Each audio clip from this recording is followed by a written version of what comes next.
আসসালামু আলাইকুম রহমতুল্লাহি ওয়াবারাকাতুহ।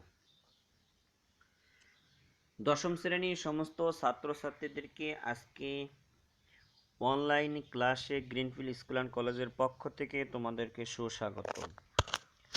সুপ্রিয় শিক্ষার্থী বন্ধুরা, তোমরা কেমন আছো? আশা করি আল্লাহর রহমতে ভালো আছো, আমিও ভালো আছি। প্রিয় শিক্ষার্থী বন্ধুরা, আমরা গত ক্লাসে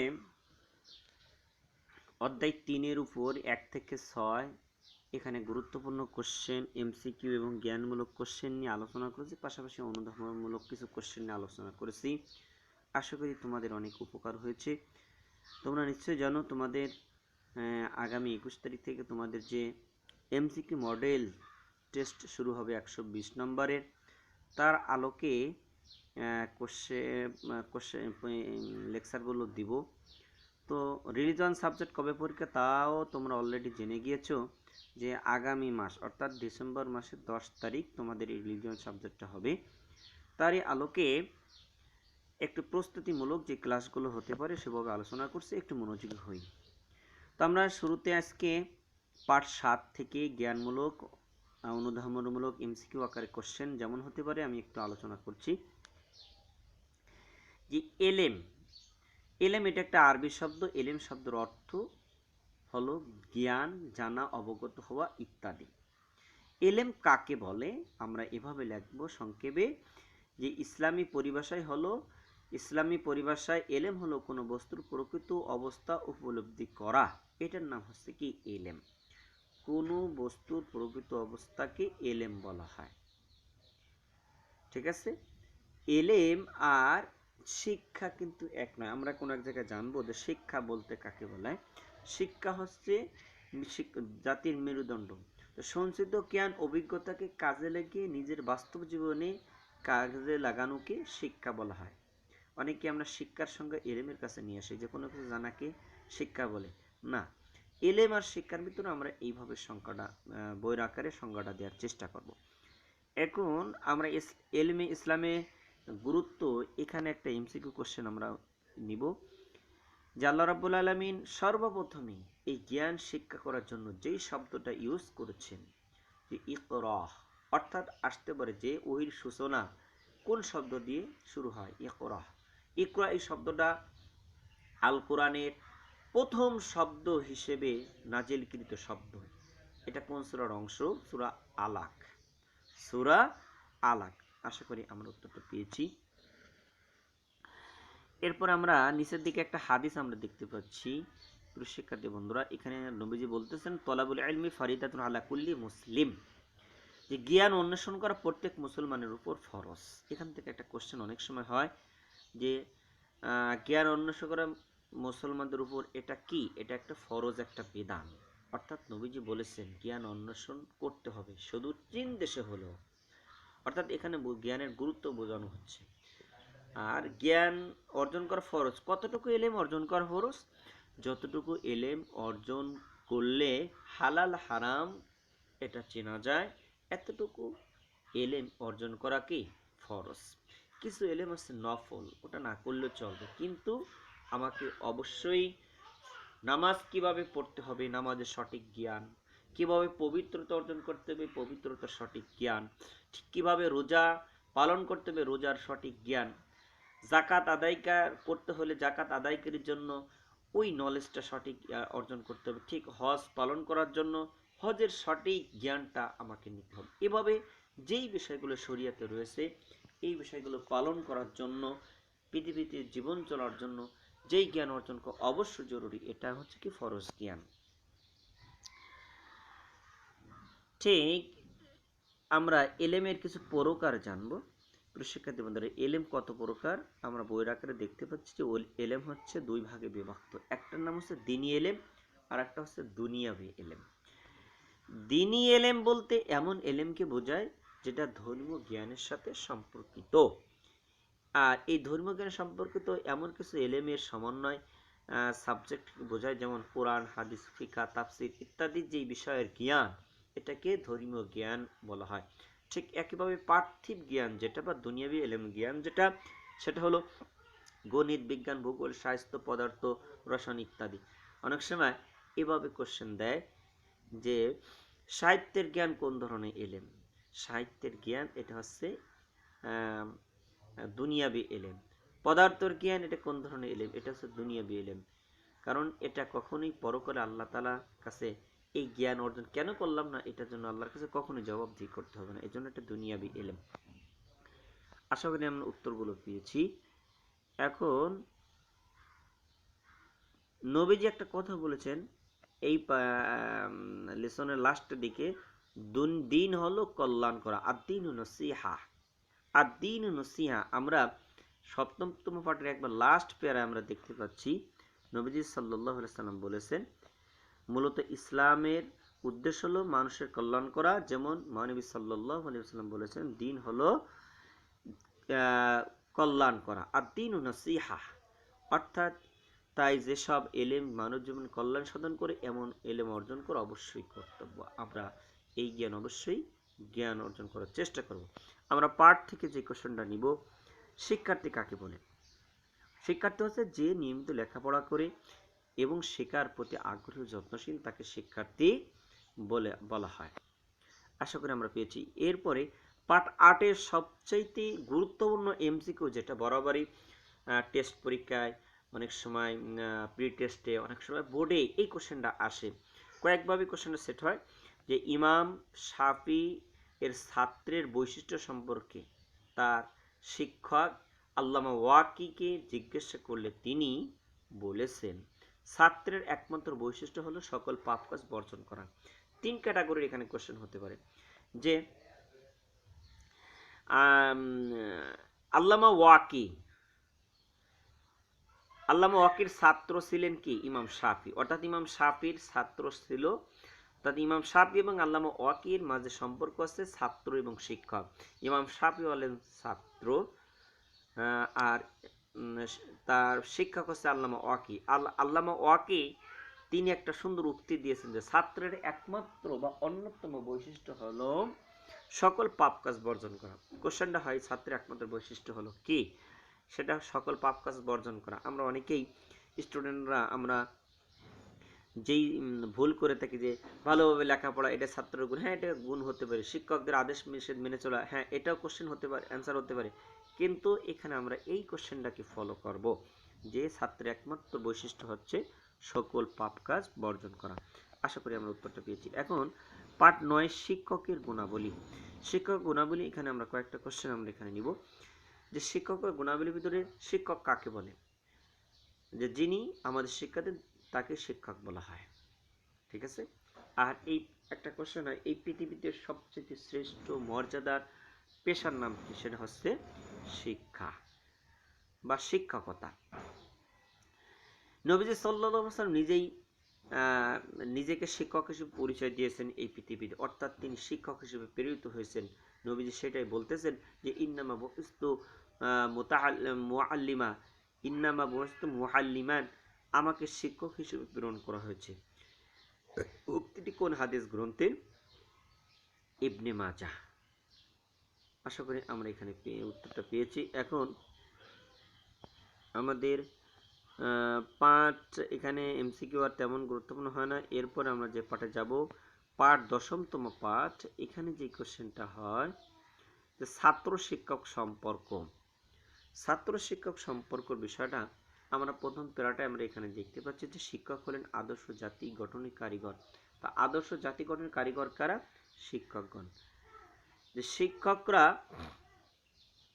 পৃথিবীতে যদি ক্যাটাগরি আমরা ধরি, সর্বোচ্চ মর্যাদা আমার আল্লাহ রাব্বুল আলামিন মানব জাতির ভিতরে 18,000 মাখলুকাতের ভিতরে শ্রেষ্ঠ মাখলুকাত হচ্ছে মানুষ। আর এই মানুষের ভিতরে সর্বোচ্চ মর্যাদার অধিকারী হচ্ছে নবী রাসূলগণ। ঠিক আছে। আর নবী রাসূলগণের পরে মর্যাদা সেটা হবে পিতামাতার মর্যাদা। ঠিক পিতামাতার মর্যাদার পরেই যেটা আসবে সেটা হচ্ছে এই ক্যাটাগরিতে আমরা যদি ধরি তাহলে শিক্ষকের মর্যাদা। তো শিক্ষক হচ্ছে পরম শ্রদ্ধার পাত্র, শিক্ষক পরম ভক্তি ও শ্রদ্ধার পাত্র। সুতরাং আমাদেরকে সব সময় তাদের সাথে ভালো ব্যবহার করতে হবে, যেমন পিতা মাতার সাথে আমরা ভালো ব্যবহার করি। ঠিক আছে? হ্যাঁ, এখান থেকে তৃতীয় প্রায় একটা কোশ্চেন হয়, ছাত্র শিক্ষক সম্পর্ক কিসের সম্পর্ক? ছাত্র শিক্ষক সম্পর্ক হচ্ছে আত্মার সম্পর্ক, একটা কোশ্চেন। আবার ছাত্র শিক্ষক সম্পর্ক হচ্ছে পিতা সম্পর্কের, পিতা পুত্রের সম্পর্কের নাই। ঠিক আর একটা কোশ্চেনের, এই একই কোশ্চেনের উত্তরটা, যে ছাত্র শিক্ষক সম্পর্ক হচ্ছে ভৃত্য মনিব সম্পর্ক। এই উক্তিটা করেছেন ইসলামের চতুর্থ খলিফা হযরত আলী রাদিয়াল্লাহু তাআলা আনহু। তিনি এখানে তার একেবারে এই পার্টের লাস্টের দিকে হযরত আলী রাদিয়াল্লাহু তাআলা আনহু তিনি বলতেছেন যে, যার কাছে আমি একটা শব্দ শিখি আমি তার দাস। তিনি ইচ্ছা করলে আমাকে বিক্রি করতে পারেন, কিংবা আজাদ দিতে পারেন, কিংবা ইচ্ছা করলে দাস বানিয়েও রাখতে পারেন। তার এই মতে ছাত্র শিক্ষক হলো ভৃত্য মনিব সম্পর্ক। অর্থাৎ তার এই উক্তির দ্বারা আমরা এটাই প্রমাণ করলাম যে ছাত্র শিক্ষক সম্পর্ক হলো ভৃত্য মনিব। হ্যাঁ, এখানে এই তিনটা একই কোশ্চেন, অ্যান্সার কিন্তু তিনটা। আমরা তিনটাই জানবো যে ছাত্র শিক্ষক সম্পর্ক হলো আত্মার সম্পর্ক, 1, 2 ছাত্র শিক্ষক সম্পর্ক হলো পিতা পুত্রের সম্পর্কে নাই, 3 ছাত্র শিক্ষক সম্পর্ক হলো ভৃত্য মনিব সম্পর্ক। আশা করি আমরা উত্তরটা পেয়েছি। পার্ট 11 আমরা এখানে যেগুলো নিয়ে আলোচনা করব, এটাও খুব গুরুত্বপূর্ণ বিষয়, আমরা একটু মনোযোগী হই। পার্ট 11 হচ্ছে শিক্ষা ও শিক্ষকতা। শিক্ষা কাকে বলে, অর্থাৎ শিক্ষা জাতির কি? শিক্ষা হলো জাতির মেরুদণ্ড। ঠিক আছে, আমরা প্রথম দু একটা লাইন এখানে দেখো, যে শিক্ষাহীন জাতি মেরুদণ্ডহীন প্রাণীর মতো। তাহলে শিক্ষাহীন জাতি কিসের সাথে তুলনা করা হয়েছে? মেরুদণ্ডহীন প্রাণীর সাথে তুলনা করা হয়েছে। এরপর শিক্ষা কাকে বলে, এটা জ্ঞানমূলক কোশ্চেন হয়। শিক্ষা হচ্ছে সঞ্চিত জ্ঞান ও অভিজ্ঞতা কাজে লাগানোকে শিক্ষা বলা হয়। তাহলে সঞ্চিত জ্ঞান ও অভিজ্ঞতাকে কাজে লাগিয়ে নিজের জীবনে বাস্তবে প্রয়োগ করার নামকে শিক্ষা বলা হয়ে থাকে। ঠিক আছে? হ্যাঁ, এখানে আবার আমাদের আসবে যে ইসলাম শিক্ষার মূল উৎস কয়টি? এটা অনেক সময় আমরা ভুল করে থাকি, যে ইসলাম শিক্ষার মূল উৎস হচ্ছে দুটি, কিন্তু অনেকে আমরা চারটে দিয়ে থাকি। হ্যাঁ, চারটি যে কোশ্চেনের অ্যান্সার সেটা হচ্ছে ভিন্ন ক্যাটাগরি কোশ্চেন। যে ইসলামী শরিয়াতের মোট উৎস কয়টি, সেটাখানে উত্তর হবে চারটি, কোরআন হাদিস ইজমা কিয়াস। ঠিক একইভাবে ইসলামী শরিয়াতের প্রধান উৎস কয়টি, সেটা হচ্ছে কি দুটি। আবার ইসলামী শিক্ষার প্রধান উৎস কয়টি, সেটাও দুটি অ্যান্সার। কোশ্চেনের প্যাটার্নটা যদিও চেঞ্জ, যে ইসলামী শিক্ষার মূল উৎস কয়টি, দুটি, আল কোরআন এবং আল হাদিস।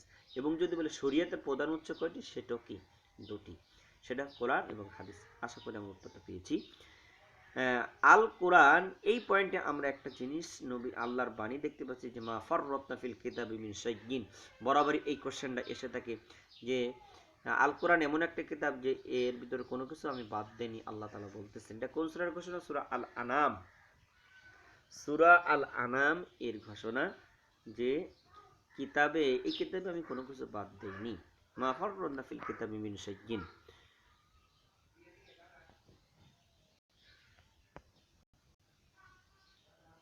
এরপরে আমরা এই জায়গাটা, অর্থাৎ আল হাদিস কাকে বলে, আমরা এখান থেকে যেটা দেখতে পাবো, যে আল হাদিস, হাদিস হচ্ছে নবীজি সাল্লাল্লাহু আলাইহি সাল্লামের বাণী, কাজ, মৌনসম্মতিকে হাদিস বলে। হাদিস কি? এভাবে অনেক সময় নবীজির কথাকে হাদিস বলে। হ্যাঁ, এটা এক ধরনের হাদিস। নবীজির কাজ সম্পর্কিতকে, এটাও হাদিস। আবার নবীজি মৌনসম্মতি কেমন করছেন, এটাও হাদিস। তাহলে আমরা সংজ্ঞার ক্ষেত্রে আমরা লিখবো যে নবীজি সাল্লাল্লাহু আলাইহি সাল্লামের বাণী, কাজ, মৌনসম্মতিকে হাদিস বলে। আর হাদিস শরীয়তের কততম উৎস? দ্বিতীয় উৎস। আর এই হাদিসের গুরুত্ব সম্পর্কে আল্লাহ তাআলা ঘোষণা করতেছেন, ওমা আতাকুম রাসূলু ফাখুযুহু ওয়া মা নাহাকুম আনহু ফান্তাহু। রাসূল তোমাদের জন্য যা নিয়ে এসেছেন তা গ্রহণ করো, আর যা থেকে তোমাদেরকে নিষেধ করেছেন তা থেকে বিরত থাকো।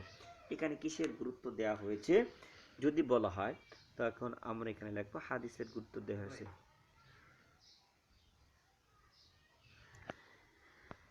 এরপর আমরা এখানে পড়বো এখন, এখানে ইম্পর্টেন্ট একটা কোশ্চেন, আমরা নৈতিকতার উপরে যে প্যারাটা আমরা দেখতে পাচ্ছি, যে ইসলামী শিক্ষার মূল উদ্দেশ্য হচ্ছে কি? যে আল্লাহর সন্তুষ্টি অর্জন করা। আল্লাহর ইসলামের শিক্ষা জ্ঞানের উদ্দেশ্য যদি আল্লাহর সন্তুষ্টি অর্জন করা না থাকে, তাহলে এই শিক্ষায় লাভবান হওয়া যায় না। আল্লাহকে সন্তুষ্টি করার জন্য এই শিক্ষায় উপকারও পাওয়া যায় না। ঠিক এই কারণে এখানে একটা কোশ্চেন এখানে লেখা হয়েছে যে ইসলামী শিক্ষার ভিত্তি কয়টি? ইসলামী শিক্ষার ভিত্তি হচ্ছে 3টি। আমরা এখানে অনেকেই ইসলামী শিক্ষার ভিত্তি কয়টি আমরা 2টি দেই, অনেক সময় 4টি দেই না। এখানে ভিত্তি বলতে আর উৎস আর শরিয়াতের উৎস, এখানে কোশ্চেন কিন্তু প্যাটার্ন আলাদা। ইসলামী শিক্ষার ভিত্তি হচ্ছে তাওহীদ, রিসালাত এবং আখিরাত, অর্থাৎ ইসলামের যত জ্ঞান রয়েছে সমস্ত জ্ঞানের যেই বিষয় নিয়ে আলোচনা থাকে সেটার মূল উপাত্ত বিষয় হচ্ছে কি তাওহীদ, আখিরাত, রিসালাত। এই 3টা সমন্বয় বিষয়গুলো আসবে। আশা করি আমরা পেয়েছি। এখন নৈতিকতা কাকে বলে? নৈতিকতা শাব্দিক অর্থ নিঃস্পৃহ নীতির অনুসরণ, অর্থাৎ কথাবার্তা, আচার আচরণ, চাল চলনে স্পৃহ নীতির অনুসরণ অর্থাৎ ভদ্র নীতির অনুসরণকেই নৈতিকতা বলা হয়ে থাকে। আর নৈতিকতা অনেক গুরুত্বপূর্ণ একটা বিষয়। নৈতিকতা গুরুত্ব সম্পর্কে নবীজি সাল্লাল্লাহু আলাইহি সাল্লাম একটা হাদিস বলতেছেন এখানে যে আকমালুল মুমিনিনা ঈমানা আহসানুহুম খুলুকান, চরিত্রের বিচারে শ্রেষ্ঠ কোন ব্যক্তি? চরিত্রের বিচারে মুমিনের মধ্যে শ্রেষ্ঠতম ব্যক্তি হচ্ছে সে যে হচ্ছে পূর্ণ মুমিন, সেই ব্যক্তি যে চরিত্রের বিচারে কি শ্রেষ্ঠ, অর্থাৎ আখলাকে দিয়ে শ্রেষ্ঠ, সেই হচ্ছে কি পূর্ণ ইমানদার, পূর্ণ মুমিন।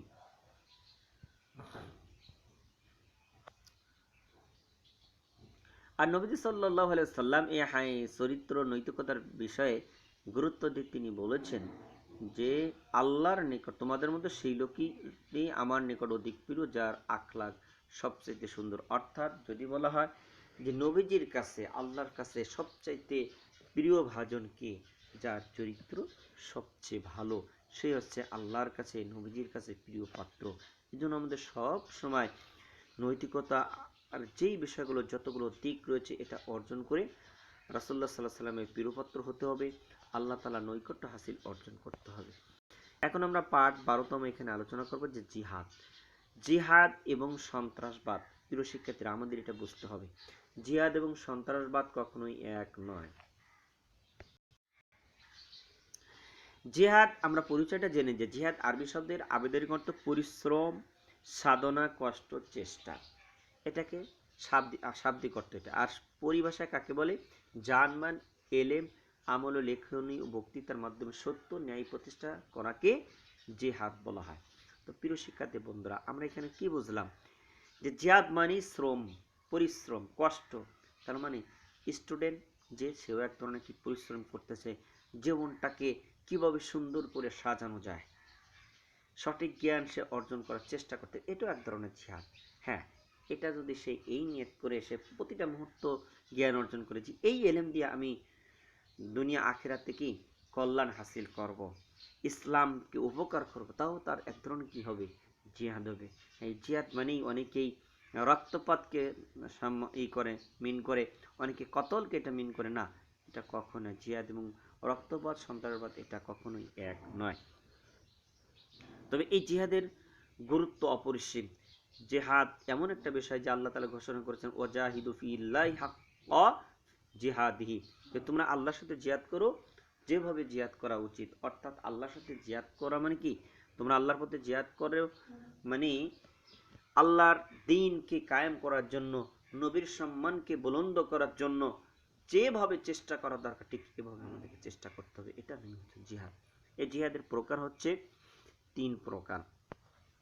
প্রথম প্রকার জিহাদ আমরা এখানে দেখতে পাচ্ছি যে নফসের সাথে জিহাদ, নফসের সাথে অর্থাৎ সিও নফসের সাথে জিহাদ।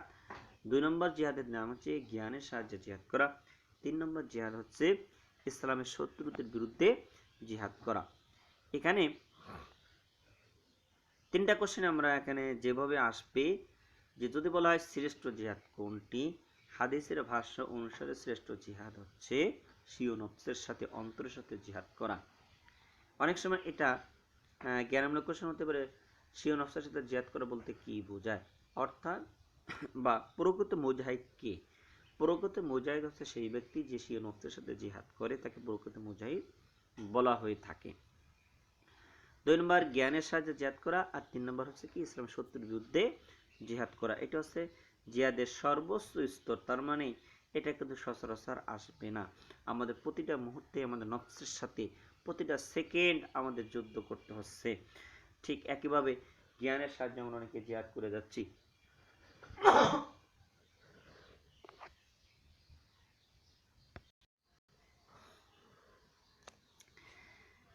জিহাদের গুরুত্ব যদি আমরা বলি, জিহাদ ইসলামের একটি অন্যতম একটা আমল, এটা গুরুত্ব অপরিসীম। আর এই জিহাদের উদ্দেশ্য হচ্ছে কি, আল্লাহর সন্তুষ্টি অর্জন করা।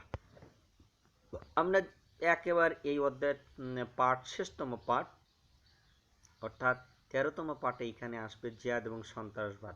আমাদের এই দুটি বিষয় জানলে আমাদের ক্লিয়ার হয়ে যাবে। এখানে বরাবরই প্রথম বাক্য থেকে এখানে কোশ্চেন হয় যে জিহাদের বিপরীত শব্দটা কি? ইরহাব, অর্থাৎ সন্ত্রাসবাদ। অনেক সময় আসে যে সন্ত্রাসবাদের আরবি প্রতিশব্দ কি? ইরহাব। আমরা কোশ্চেনটা মুখস্থ করি যে সন্ত্রাসবাদের আরবি প্রতিশব্দ কি? ইরহাব। ইরহাব শব্দের অর্থ কি? সন্ত্রাসবাদ। জিহাদের বিপরীত কি? জিহাদের বিপরীত ইরহাব। ইরহাবের বিপরীত কি? জিহাদ। আশা করি আমরা উত্তর মুখস্থ হয়েছে। এখন জিহাদের উদ্দেশ্য কি এবং সন্ত্রাসবাদের উদ্দেশ্য কি? জিহাদের উদ্দেশ্য হচ্ছে আল্লাহর সন্তুষ্টি করা, ঠিক এখানে। আর সন্ত্রাসবাদের উদ্দেশ্য টোটাল বিপরীতমুখী, অর্থাৎ সমাজের খুন খারাপি, লোভ, লুটতরাজ, এইগুলো হচ্ছে জিহাদের উদ্দেশ্য। সন্ত্রাসবাদের উদ্দেশ্য। কিন্তু কখনো জিহাদের উদ্দেশ্য এটা হতে পারে না, অর্থাৎ লোভ, খুন খারাপি, লুটতরাজ, এটা জিহাদের উদ্দেশ্য কখনই হতে পারে না। জিহাদের উদ্দেশ্য হচ্ছে কি? একমাত্র দ্বীন কায়েম করে আল্লাহর সন্তুষ্টি অর্জন করা। হ্যাঁ, ঠিক এই কারণেই আল্লাহ তাআলা বলেছেন যে ওয়াকাতিলুহুম হাত্তা লা তাকুনা ফিতনাতু ওয়া ইয়াকুনুদ-দীনু কুল্লুহু লিল্লাহ, যে তোমরা তাদের বিরুদ্ধে সংগ্রাম করতে থাকবে যতক্ষণ না ফিতনা দূরীভূত হয় এবং আল্লাহর দ্বীন সামগ্রিকভাবে প্রতিষ্ঠিত হয়।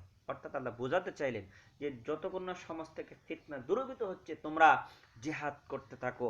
হ্যাঁ, ঠিক একইভাবে আল্লাহর দ্বীন সামগ্রিক প্রতিষ্ঠিত যতক্ষণ না তোমরা কি করতে? জিহাদ করতে থাকো। প্রিয় হাজিরিন, এটাও একটা জিহাদ। আর সবসময় আমাদেরকে ঈমানকে টিকিয়ে রাখা, এটাও এক প্রকার সবসময় জিহাদ। প্রিয় শিক্ষার্থী বন্ধুরা, আমরা কিন্তু বর্তমানে, আমরা কিছুদিন আগে আমরা কিন্তু বিভিন্ন বহিরাষ্ট্রে, ইউরোপে একটা কান্ট্রি, বিশেষ করে ফ্রান্সে যে প্রেসিডেন্ট, সে কিন্তু আমার নবী সম্পর্কে অনেক বাজে মন্তব্য করেছে। পাশাপাশি সে ব্যঙ্গ চিত্র সে রটনা করেছে নবীর বিরুদ্ধে, নবী সম্পর্কে। এটা আমরা মুসলমান যারা, আমরা প্রতিবাদ জানাও, এটা এক প্রকার জিহাদ। আর এই প্রতিবাদের কয়েকভাবে আমাদের প্রতিবাদ করা যায়। হ্যাঁ, প্রতিবাদ প্রথমত আমরা যেহেতু সেখানে যে তাদের সাথে আমরা যেই শক্তি নেই যে তাদেরকে আমরা যুদ্ধ করে তাদের কি করব, এটা আমাদের নেই। আমরা কিভাবে জিহাদ করতে পারি? আমরা লেখার মাধ্যমে, আমাদের জ্ঞানের মাধ্যমে, সর্বোপরি আমরা প্রতিবাদ করব। আমাদের যেটা অন্তরে ঘৃণা তো করবই করব, পাশাপাশি আমাদেরকে কি করতে হবে? আমাদের উচিত যে ফ্রান্সের যত পণ্য আছে এটা আমাদেরকে বয়কট করতে হবে। এটা এক ধরনের প্রতিবাদ, এটাও এক ধরনের কি? জিহাদ হবে। ওই আমার নবীর বিরুদ্ধে যেই কথাগুলো তারা রটিয়েছে, ব্যঙ্গচিত্র, এটা ইমানকে টিকে রাখার জন্য এই প্রকার জিহাদ, এটা আমাদেরকে কি করতে হবে। আশা করি আমরা পেয়েছি উত্তরগুলো। তো প্রিয় শিক্ষার্থী বন্ধুরা, তোমাদেরকে আমি অনুরোধ করব যে যেহেতু মোটামুটি পরীক্ষার সময় আছে, অল্প অল্প করে যদি বইটা একটু রিডিং পড়ার চেষ্টা করো, আশা করি তোমরা এমসিকিউ কোশ্চেনগুলো খুব ভালোভাবে দিতে পারবে।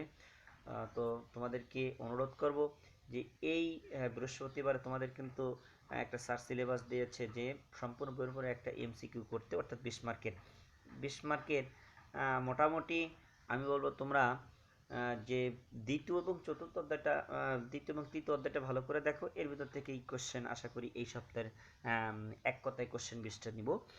তো ভালো করে পড়ালেখা করবে আশা করি। আজ এ পর্যন্তই। সুস্থ থাকো, ভালো থাকো। আল্লাহ হাফেজ। মোহাম্মদ মাসুদুর রহমান।